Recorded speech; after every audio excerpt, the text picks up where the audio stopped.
Raven Elyse TV. Hey guys, what's up? It's Raven, and today I'm here with a mommy Q&A video. I asked you guys on Instagram to ask me questions pertaining to motherhood, pregnancy, giving birth, raising Ziya, baby products, being a working mom, literally anything that has to do with being a mom, hashtag mom life. So I just am going to be answering your questions in this video. And I did also do the same type of video back when Ziya was first born. So if you want to check out my first mommy Q&A video, I will link that down below for you guys. So yeah, like I said, I just asked you guys to leave comments on my Instagram, and there are 429 comments. So let's just jump right into answering the questions. I'm just gonna scroll up to the top. Oh, and by the way, I'm wearing this shirt right now. It looks like it just says mom, but it actually says mom life with a little like thug life type of mouth, which is really cute. It has like lipstick on, and I'm feeling kind of like 80s, like 90s. Yeah, 90s right now with my hair and my earrings and my t-shirt. I don't know, I'm feeling kind of 90s, but yeah, this shirt is really cute. I will put where it's from in the down bar if you're interested. Okay, first question, would you want to homeschool Ziya in the future? I think homeschooling is a cool idea. I definitely see the benefits in it. I definitely see why parents choose that because public school and even private school, sometimes it just seems like maybe your child is not getting all that they could get in terms of education. But at the same time, the one thing that homeschooling tends to miss out on is the socializing part of it, because if you're just being homeschooled at home by yourself, then you don't get that opportunity to interact with other kids and be in more of a classroom setting and learn to work in groups and work with others, which is super important as well. And the thing is, Ziya is already showing signs of being super advanced and showing those signs of like being above her grade level or whatever. And it sucks because I feel like sometimes if I were just to put her in regular school, that maybe she would feel held back, maybe she wouldn't be moving as quickly as she could be moving through the curriculum and stuff like that.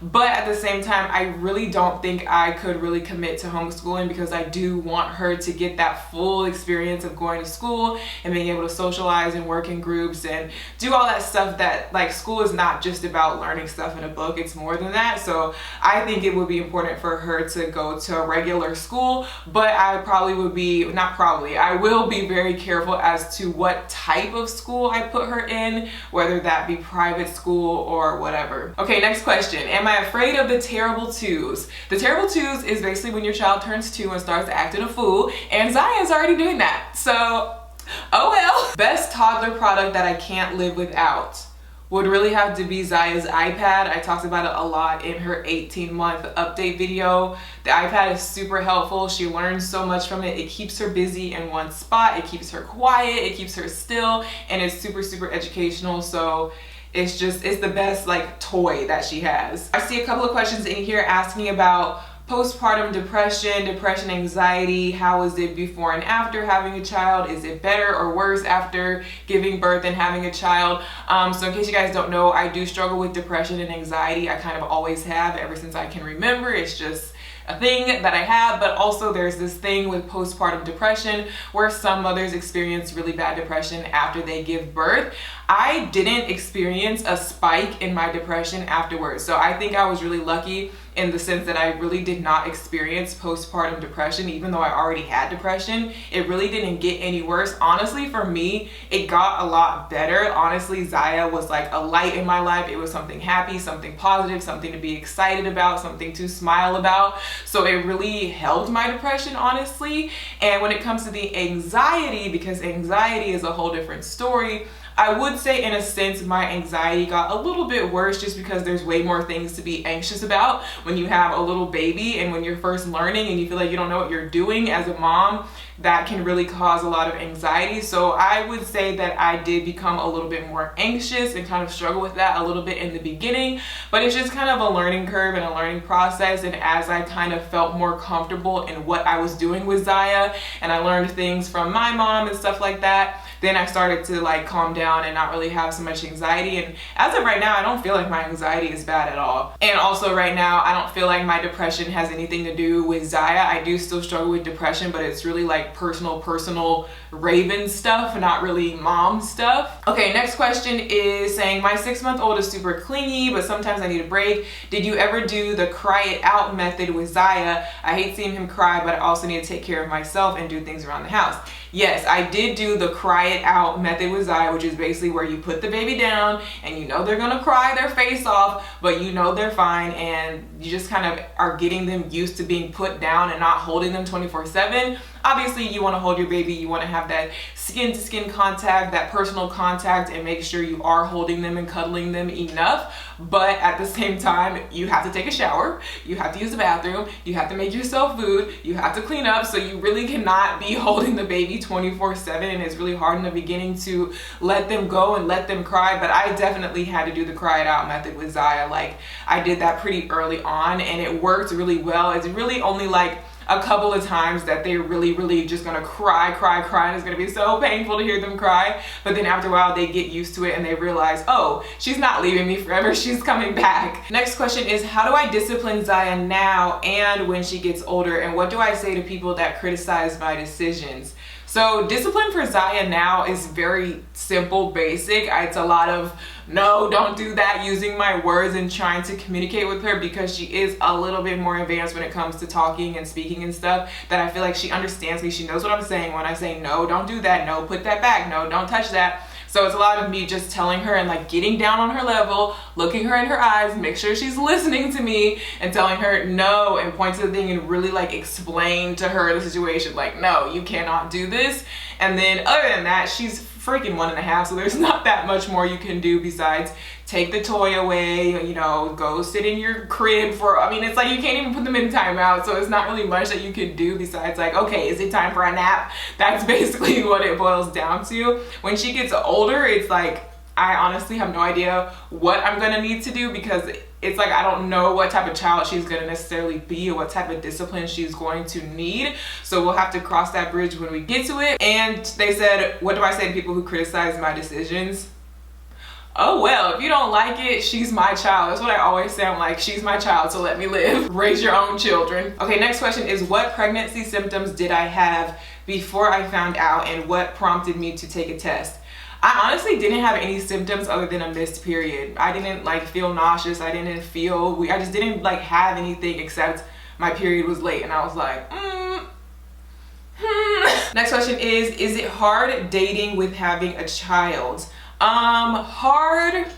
Yeah, I would actually say that it's fair to say that it's hard, because it's not just you dating for yourself by yourself. It's you dating with your child in mind, and you dating with your child like almost as like, I don't want to say a wall or a barrier in front of you, but it kind of is, because it's like not every single guy is going to want to date someone who has a child. Not every single guy is going to be able to date someone who has a child, if that makes sense, because I can't just go out and party and do this and, hey, pick me up at 9, let's just go, hey, let's go chill. Like, I can't just do whatever, whenever, however, whatever I want to go chill with you or hang out with you or go on a date with you or talk to you, or just the littlest things. Sometimes I can't do it because I have a child and I'm busy with her, or I have to be with her, or she's with me, or whatever. So it takes a certain type of guy to like be understanding and very patient with that. So it automatically like weeds out like a huge group of guys.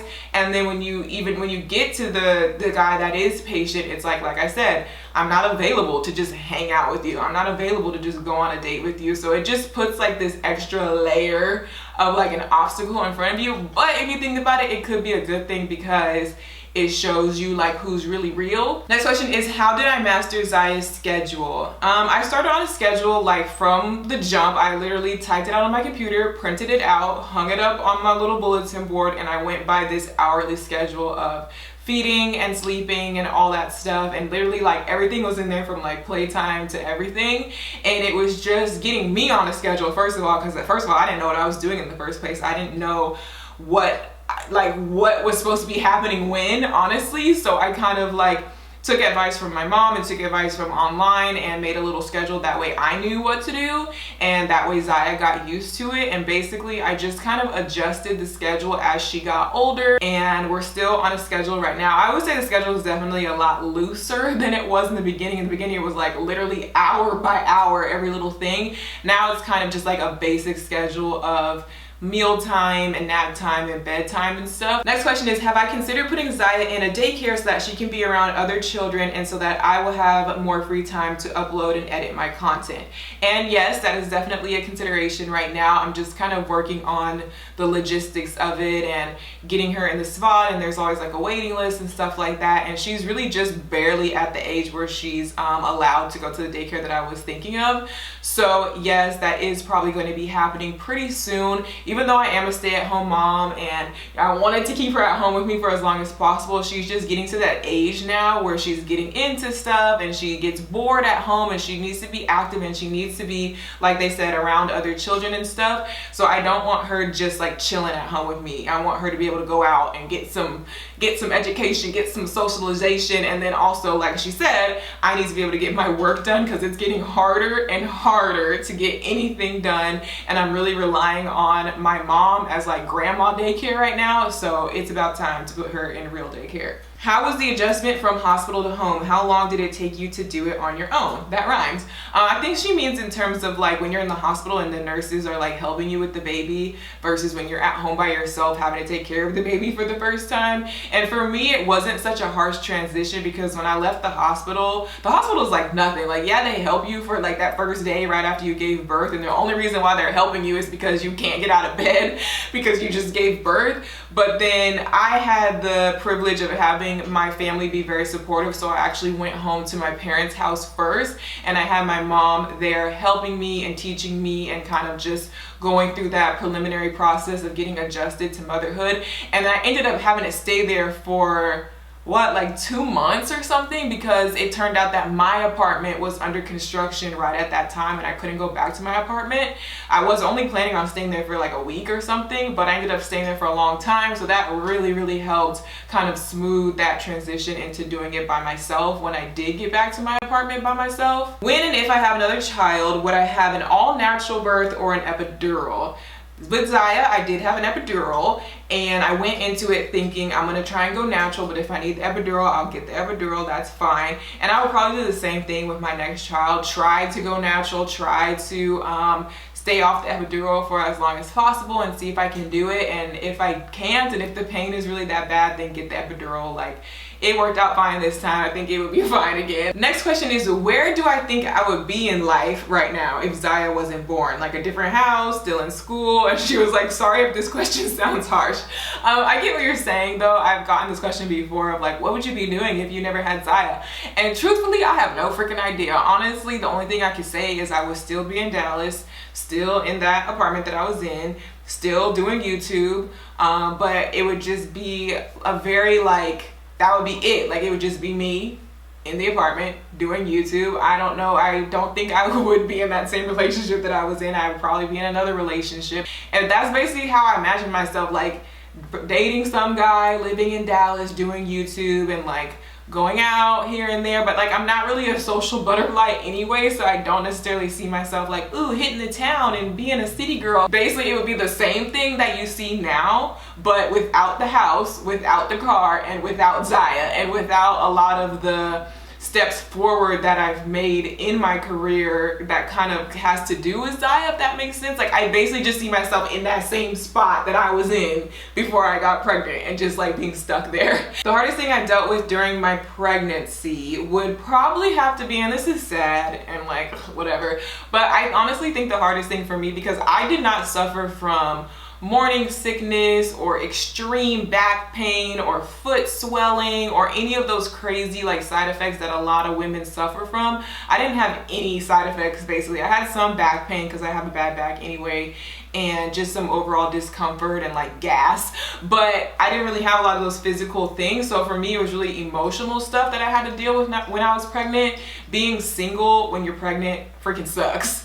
If anybody out there has gone through that, you know what I mean, when it's like you're just by yourself and you're pregnant, and it's like you feel like there's no one there to take care of you, there's no one there to like enjoy this moment with you, there's no, like, you just feel super like emotional and alone and depressed about it. So that was probably the hardest thing for me, is just being single while I was pregnant. Did I have a list of top 5 baby names before I decided on the name Ziya? And if I had a boy, what was my top 5 boy names? No, I did not have no list and no type of names nowhere. I did not have any boy names, like literally 0 boy names. I couldn't think of anything. I had one that was kind of like a fantasy name that I knew I wouldn't really do, and it was Pax, like P-A-X, which means peace in Greek, I believe, something like that. And I was like, I think that's kind of cool, but like I don't think I'd really do it because it's just like kind of weird. And then I didn't have any other boy names, like regular boy names, and I really didn't have any girl names either. The only reason why I came across Ziya is because I was looking through baby names online, and I had scrolled through the whole list because it's in alphabetical order, and I was going through the whole thing like, I don't like any of these names. Then I finally got down to the letter Z. I was about to stop looking, but I was like, I'm gonna go look at the letter Z. And I saw the name Ziya in the Z section, and I really liked it immediately, and it was just kind of like set in stone. And also, this was before I found out the gender of the baby, so I didn't even know if I was having a girl, but like I knew I was having a girl, you know what I mean? Like I knew it was a girl the whole time. Like you couldn't tell me any difference. So I was like, okay, Ziya, it's a girl. Ain't even gotta worry about it, it's done. If I want a second child, how long would I wait before I have him or her? I do want a second child. I think it would be great for Ziya to have a sibling, and I never really saw myself just having one child, but you know, I gotta find a man first, you know, I gotta get my life together first. I'm just single as a Pringle right now, so I can't really just decide when that's gonna happen. It's just gonna like happen when it happens, but preferably I wouldn't want to wait too long because I don't want them to be too far apart in age. I would like them to be closer in age. A lot of people are asking questions about sleep training Ziya, getting her to sleep in the crib by herself, getting her to sleep all the way through the night. I started sleep training pretty early on. I want to say, I don't remember, like everything is all a blur now, but I want to say it was before she was 6 months old, so maybe around 4 or 5 months old. Because she did sleep in the bed with me when she was a newborn. I had the little thingy that goes in the bed with you and like protects the baby so you don't squish them. And she slept in the bed with me for a few months when she was first born. And I would definitely recommend that because since they wake up so often during the night when they're a newborn, it's just better to have them in the bed with you, especially if you're breastfeeding. You can just roll over, you don't have to get up out of bed. So I would definitely recommend the little thingy in the bed with you. But yeah, I would say when she was about 4 months old or so, I started having to sleep train her to stay in her crib all night. And basically it was just repetition, repetition, repetition. I would go put her down to sleep. I used a white noise machine to just play that humming white noise to really relax her and put her to sleep. I would give her warm milk or breastfeed her or whatever I was doing at the time to make sure she's nice and full before she goes to sleep, and just create this really, really dark, relaxing environment. You can't have any light coming through. You can't have any noise. You can't have any like anything that's gonna wake them up, obviously is gonna be against you. So super dark room, white noise, and make sure that they've just eaten. And then I also had a rocking chair in her room where I would just rock her to sleep for a little bit first, and then when she was dozing off, I would put her in the crib. And sometimes she would wake up instantly. As soon as I let go of her, she would wake up and be like, why'd you put me down? Sometimes she would, you know, fall asleep, and then I would walk away, close the door, and then cross my fingers, hope that she stays asleep. But without fail, probably like 30 minutes or an hour later, she would wake up and be crying because she realizes like, oh, I left her in there. And you just go in there and say, oh, it's okay, it's okay, it's okay. And then you leave again. And probably an hour later, same thing's gonna happen. So it's just like doing the same thing, but do not pick them up out of the crib. Do not be like, oh, F it, it's not gonna work, let me just take you in the bed with me. Oh, F it, it's not gonna work, let me just pick you up. Leave them in there, just calm them down, blah, blah, blah. That was the main thing for me, is like, do not give up. Do not pick them up out of the crib. There are ways that you can soothe them without picking them up and just pat them on the back and stuff. And you're gonna probably have to go back in there like 50 million times in one night to, you know, just get the rhythm going. And then you'll see over time that they start waking up less and less, and you start having to like not go in there as much until finally they actually sleep through the whole night without you having to go back in there. And so now that she's a year and a half, it's well, she would start taking a bottle to sleep. When she stopped breastfeeding, I wasn't breastfeeding anymore, so I'll give her a bottle, and she would want to take the bottle in the crib with her and like fall asleep with the bottle, which some people don't like that, but it worked for me. I never had a problem with it. So now that she's a year and a half, I'm like, no more bottle, girl. You don't need a bottle to go to sleep. So I started putting her down to sleep without the bottle. And so she does still use her white noise machine, which I think is like a really great thing. And honestly, my mom sleeps with a white noise machine, and my little sister sleeps with a white noise machine now. So it's not something that I feel like I ever need to wean her off of. I think it's a very healthy sleep tool, even for adults. So she does still use the white noise machine, and I'll link it down below if you guys are interested. But now we're doing no bottles. Someone said, I want to hear all about your birth story. What went down? Was it natural? Was it epidural? How many hours in labor? Blah, blah, blah. And I actually did a whole story time video on that already. So if you want to hear my labor and delivery story, I will link that video down below. Someone said, how do I decide her friends? Do you just meet random people at the park, or are her friends your friends and family? Oh, are her friends your friends and family? Ziya doesn't really have a lot of friends right now. She has like one little friend. I would say just one really right now, which is my friend Shay. She has a 3-year-old daughter, so there's kind of an age difference there, but they're like close enough in age where it still kind of works. And I met Shay through social media, and we met up for lunch one day, and we're like, hey, we both have kids, and so that was just like a cool connection that we made. But other than that, I don't have any other friends who have kids, or I have like one other friend who has a kid who does not live in this state. But I don't have any other friends who have kids, and I really don't have a lot of babies in the family right now. I think there's only like one other baby in the family, and again, they don't live here. So unfortunately, Ziya doesn't have any other babies or friends around typically right now, but again, that's another reason why I want her to go to daycare. Someone asked, how long did it take for me to shed my baby weight? Instantly, pretty much. I'm a naturally thin person. My dad is very thin, and I get everything from my dad. And I don't always look at it as a good thing, because sometimes I'm like, oh, I'm too skinny. Oh my God, I can't gain weight for the life of me. Like, da da da da. But I'm naturally thin. That's just that. So when I was pregnant, it was like a toothpick with a basketball under its shirt. Like people always tell me, like, you look like you just have a basketball under your shirt, because the rest of your body is just like still skinny. And so I really didn't have extra weight to lose. It was literally just the weight of the baby and everything in the stomach. And so once I gave birth and all of that was out, then it was just like a little mommy pouch type of thing, because it's just like the saggy skin and everything still has to kind of like shrink back up. So it took a couple of weeks for my skin to like go back to normal, but as of now, it pretty much looks exactly how it looked before, which is lucky for me. I didn't have to do anything to make it do that. I didn't have to exercise or anything like that. Someone wants to know what Ziya's schedule is exactly. So like I said, right now it's more of a loose schedule, because she's 1.5 and she kind of doing more of her own thing, and kind of like we don't need to have that strict schedule. But basically her schedule is she wakes up anywhere between 7 a.m. and 8 a.m. and she does sleep in her own crib in her own room by herself. So I go in there and I get her, and then we do breakfast. I put her in her high chair. I whip up whatever little waffles, fruit, whatever she likes to have for breakfast. So that's probably more around like 9 o'clock. She's like still eating breakfast, and I usually try to make something for myself while she's like contained in the high chair. And that's also when I get on my computer and like check emails and stuff, because again, she's contained in the high chair. And then after that, it's just basically like free reign, like whatever needs to be done that day up until 2 o'clock. So between like 10 a.m. and 2 o'clock is just like her playing with her toys, me trying to entertain her, playing games, dancing around, playing music, playing with the iPad, watching stuff on TV, going outside for a little bit, maybe go run a quick errand or something like that. And a lot of times I do have work that needs to be done during this time, so I might be trying to edit a video, and that's when she's just behind me, like playing with toys or playing with her iPad. And then at 2 p.m. is nap time. So 2 p.m. every day she gotta have her nap, and I put her in her room.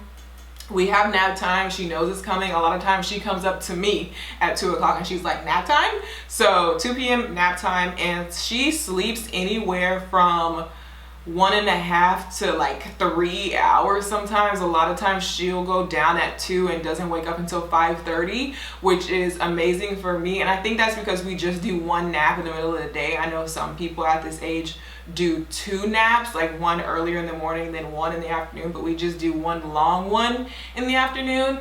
And so when she's doing that long nap, that's time for me to like get stuff done. So like really get a lot of editing done. I can even film a video sometimes when she's napping, clean up, do whatever I need to do around the house while she's napping. And then she wakes up and it's usually almost time for dinner. So we'll do dinner time. After dinner time is bath time around like 7, do the whole bath time routine. I like to like elongate the bath time and let her stay in there and play with the toys, and we practice our letters and our numbers with her little bath toys in there, and really make it like a fun, relaxing, bonding time with bath time. And then there's a little bit of playtime, I guess, until bedtime, which is around 8:30.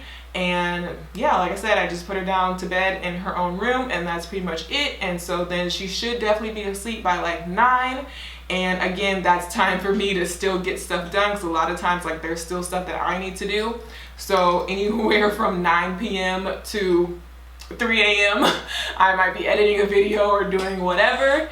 And yeah, that's pretty much our day-to-day life. Someone asked, how am I doing personally? What am I doing to keep myself happy? Personally,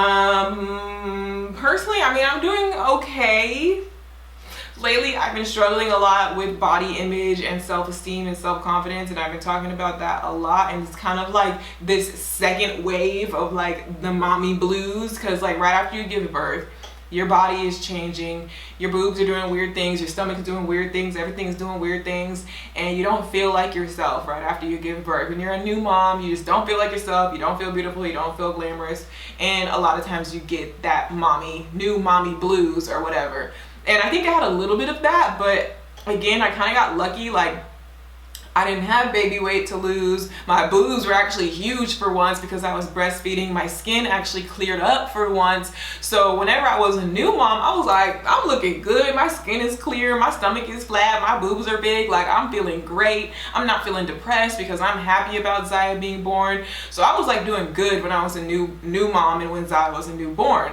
But now it's like this second wave of it, where now that Ziya is a toddler and she's wearing me out and she's running around and she's getting into stuff and she's just like a handful now. I feel like physically more exhausted, and now my body wants to change. Now I'm like losing more weight and I feel super skinny and I don't feel feminine, and my boobs deflated because I'm not breastfeeding anymore, and I don't like the way my chest looks, and I'm like, I need to get a boob job. And then my skin just freaking broke all the way back out, and my skin journey, that's a whole nother video. Everything went downhill now instead of in the beginning. So I've just really been struggling with my own personal self-esteem a lot. And I think what I really need to do, or what I'm kind of trying to do, is just take time out to actually fix those things, actually take some time for myself. That way I can actually start feeling better, because I don't think there's anything wrong with stopping and helping yourself and I guess pampering yourself so that you can be in a better mood. Because if you're walking around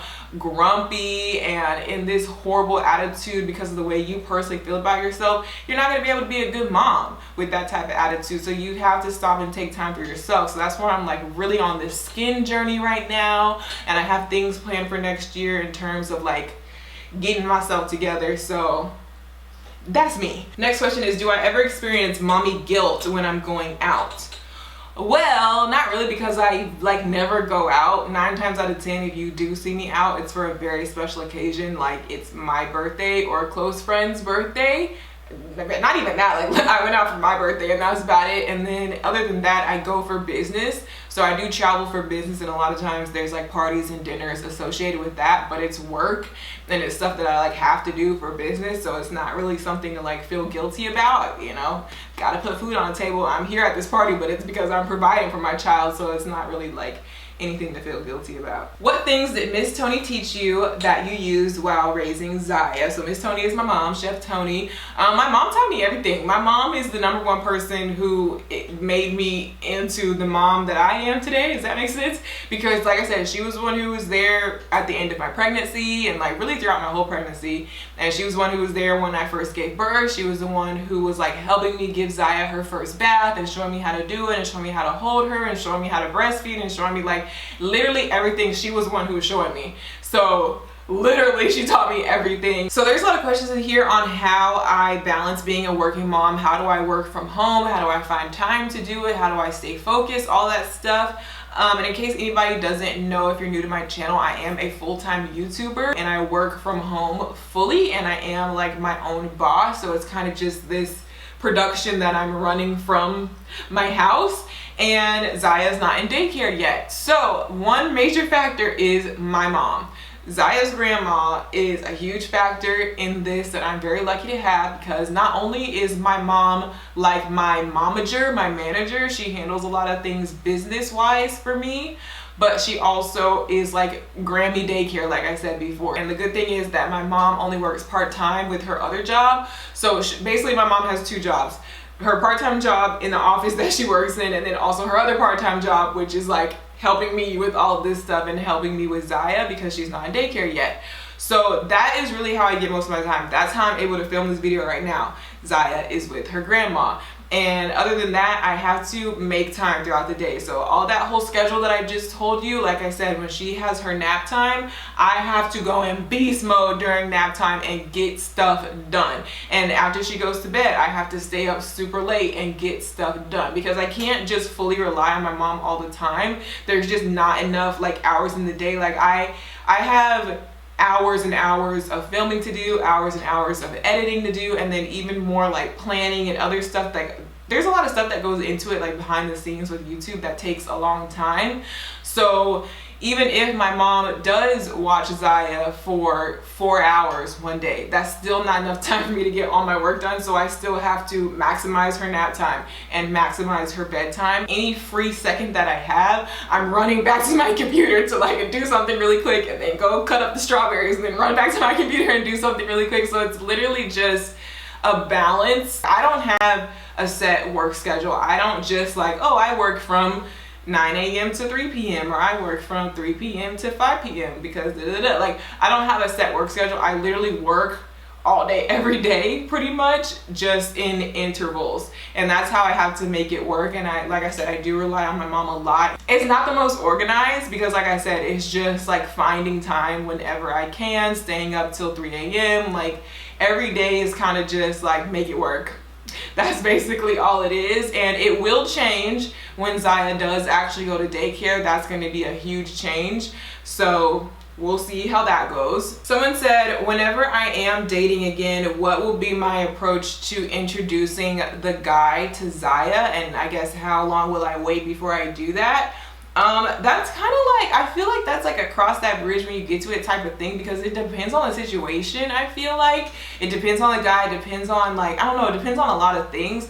Obviously you don't just want to like throw your child to your boyfriend like straight off as soon as you start talking to this guy, be like, here's my daughter, look, tap her, hold her, touch her. Like you don't want to do that, because that's scary for both. That's scary for everyone involved. Scary for me being like, what's gonna happen? Scary for Ziya being like, who is this person? Don't touch me. Scary for him being like, I'm not trying to be a stepdaddy right now. Like that's just like too much to just be thrown into off the bat.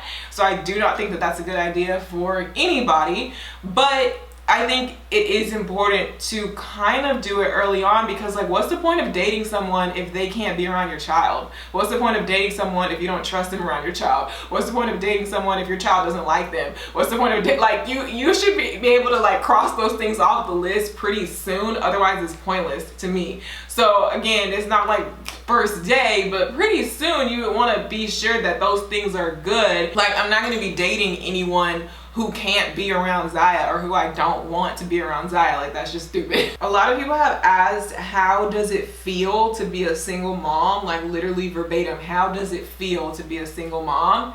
And in some way that almost sounds like an insult, like how does it feel to be a single mom? But I know they don't mean it that way. I think they just mean like what are some of the emotions of being a single mom? And I totally get that question, and I get why you would ask that. And I also have people in here who are saying that they are a single mom as well, and they just need like some encouragement or some advice. And again, I wasn't completely by myself. I had the support of my family. I had the support of my parents, my mom and my dad, and you know, my siblings and all my immediate family and my grandma. And once everybody knew about it, everybody was supportive, everybody was positive. So I thankfully had that going for me, which helped so much.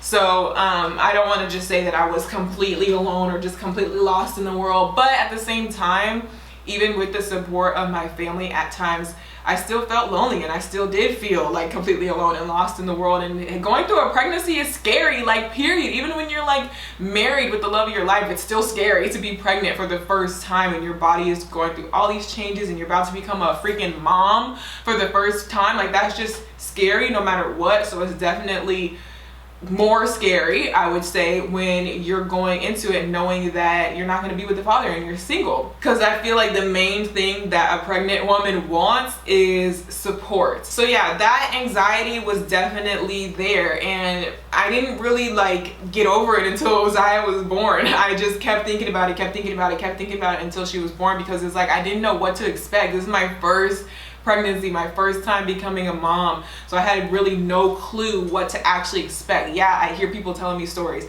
Yeah, I hear people telling me it's gonna be okay. Yeah, I read things online, I read books, but you don't know how it's really gonna be for you until it actually happens. So I was just really anxious about it, like I said, until she was born, until it was like done, not done, but like it happened. Okay, she's here now, I'm a mom now, this is the deal, this is the situation. Then at that point I could sort of kind of like take a deep breath and just say, okay, this is my reality now, this is what's in front of me, this is my responsibility. So I mean, to answer the question, how does it feel to be a single mom? I mean, it just feels like life. Like, I don't know anything different. I have nothing to compare it to in my personal situation. Yeah, I can look at other moms who are not single. I can look on Instagram and be like, oh my god, this happy couple, they're such a happy family, they're married with their perfect 3 kids, and I can kind of like imagine or like fantasize about that. But in reality, like tangibly, I don't know anything different. I've never not been a single mom, you know what I mean? Someone said, oftentimes as a mom, especially as a single mom, I feel isolated and lonely. How do you battle the isolation and loneliness? I definitely struggle with that. It was actually something do you ever like think about stuff when you're in the shower, like go into deep thoughts when you're in the shower?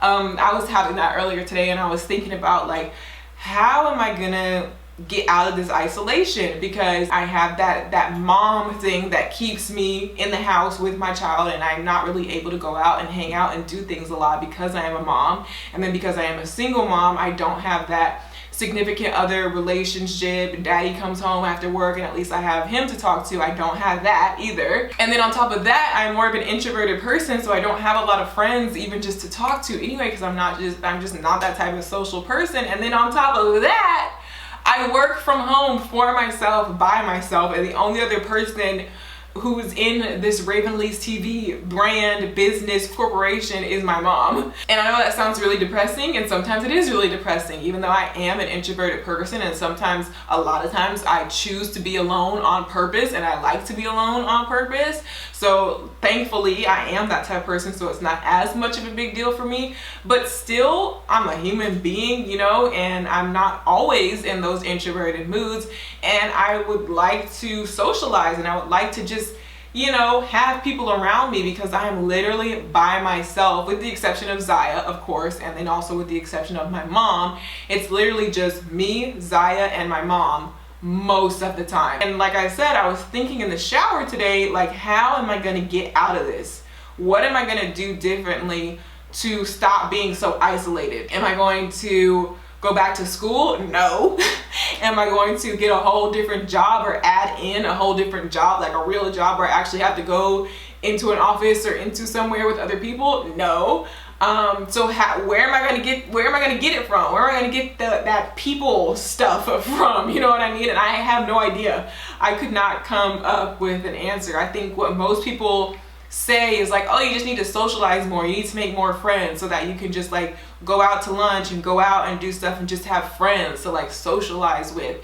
But like, you don't just pull friends out of your ass, you know what I mean? Like, you don't just instantly make friends with people, especially when you are more introverted like I am. I guess that's really the answer, is that I just have to make more friends and make more time and carve out that time to just stop and chill and go out with my friends. Someone said, how did I wean Ziya off of my boob? My daughter is 14 months and I'm ready to stop breastfeeding. And then someone said, breastfeeding tips, did Ziya get a lot of gas? And then people were saying, how long did you breastfeed? Why did you stop? Blah, blah, blah. And I already said I breastfed up until she was 7 months old. I was planning to go to 12 months, but I had to stop because I was losing too much weight. So I chose to stop for my own personal reasons. I could have kept going. And I did struggle a little bit in the beginning with breastfeeding because I struggled with getting her to latch on properly. But I went and saw a lactation consultant or a lactation specialist, which is basically just a breastfeeding specialist who is there to literally hands-on teach you how to get the latch right, how to hold them correctly, how to do everything down to the T so that you get the best results possible and so that it's not painful, because breastfeeding is not supposed to be painful. If there's pain, you're probably doing something wrong, and I would highly recommend seeing a lactation consultant, a breastfeeding specialist, and doing that one-on-one little appointment class with them where they can literally like help you do it. Then I had to stop, like I said, when she was 7 months old, because I personally was losing a ton of weight from breastfeeding. Like, she was just drinking the life out of me, literally, and I was like getting weak and lightheaded and just crazy stuff. So I decided to stop breastfeeding early, and basically, I mean, it was a little bit difficult at first because she was acting like she didn't want to take the bottle, and we tried all these different bottles, about all these fancy bottles and nipples, and oh, try this one, this ergonomic design, blah, blah, blah, blah, blah. But like, it wasn't really the bottle, it was just the fact that she didn't want to stop being on mommy. But it was just, again, same thing with the sleep training, same thing with everything. It's just repetition.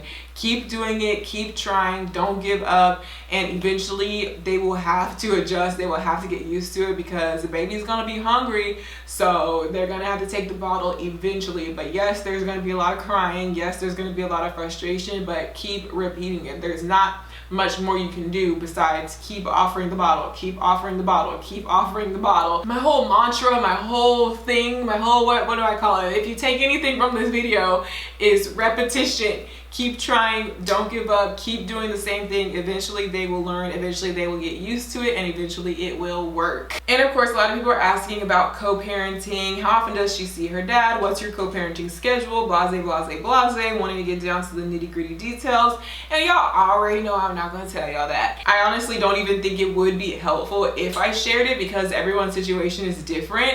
If you're another single mom out there who's looking for advice or help when it comes to co-parenting, or wanting to know what you should be prepared for, or how to plan your schedules and stuff like that, like, I can't tell you that. It's going to depend on your specific situation. It's going to depend on your work schedule, your living situation, your financial situation. It's going to depend on so many different things. But you guys do see that Ziya does live with me full time. She's always with me, so mostly for me it's just about me being a mom, like focusing on my duties as a mom myself, and balancing everything within that, and making sure that our schedule is good and everything is good within my household, if that makes sense. It is my responsibility to take care of Ziya every single day, put her to bed every single night. It is my responsibility to feed her and bathe her and pay all of her bills and everything like that. So I have to just focus on that. I have to focus on being the best mom that I can be, and that's really like the main thing for me right now. There's gonna be a lot of information in the description box, different videos where I've talked about different things, blog posts, product links, all that stuff. So definitely check out the description box for all that stuff. But I think that is a good place to wrap up this video. Hopefully this video was interesting and helpful in some way. Hopefully I answered all of the top hard-hitting questions that you wanted to know about being a mom. So yeah, definitely give this video a thumbs up if you enjoyed it. Don't forget to subscribe if you're not already, and I will see you guys in my next one. Bye!